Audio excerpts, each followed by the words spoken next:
அவர்கள் வந்துட்டு வாக்குறுதி சொல்லியிருக்காங்க. ஆமாங்க. என்ன சொல்லியிருக்காங்க அப்படின்னா, இலவச வீடு, வீட்டுக்கு ஒரு டூ வீலர், இந்த மாதிரி நிறைய தேர்தல் வாக்குறுதிகள் வந்து சொல்லியிருக்காங்க. இத பத்தி உங்க கருத்து என்ன சார்? விஜய் வரணும்னு தான் எதிர்பார்க்குறேன். ஆனா இலவச வீடு பைக்லாம் சாத்தியமா தெரியல. ஏன்னா பட்ஜெட் அதிகமாகும். அது எந்த அளவுக்கு சாத்தியம்னு தெரியல. ஓகே. ஏடிஎம்கே டிஎம்கே தவிர வேற ஆட்சி வரலாம் அப்படின்னு எதிர்பார்த்துட்டு இருக்கேன்.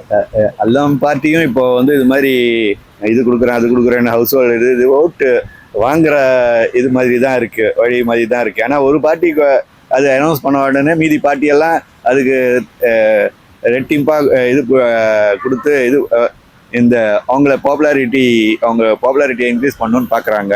பட் ஆக்சுவலாக தரமான மருத்துவம்னு ஒரு இது இருக்குது. அது ஒரு நல்ல விஷயம்தான். ஏன்னா எல்லாருக்குமே அது உபயோகப்படும். ஆனால் இது மாதிரி பொருள் கொடுக்கறத வந்து நம்ம டிஸ்கரேஜ் பண்ணணும்.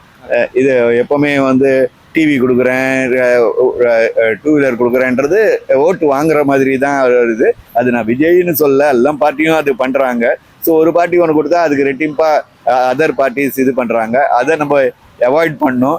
எந்த அளவுக்கு எலெக்ஷன் கமிஷன் வந்து இந்த மாதிரி பொருள் கொடுக்கறது இதெல்லாம் நம்ம தவிர்க்கணும் அப்படின்ற முடிவு எடுக்கிறாங்களோ அப்போ தான் கொஞ்சம் ஓரளவுக்கு அவங்களுடைய ஆக்சுவலாக அவங்க வந்தால் என்ன பண்ணுவாங்க, நாட்டுக்கு என்ன பண்ணுவாங்க, ஸ்டேட்டுக்கு என்ன பண்ணுவாங்கன்ற ஒரு இதில் இது போவோம், எலெக்ஷன் போவோம்.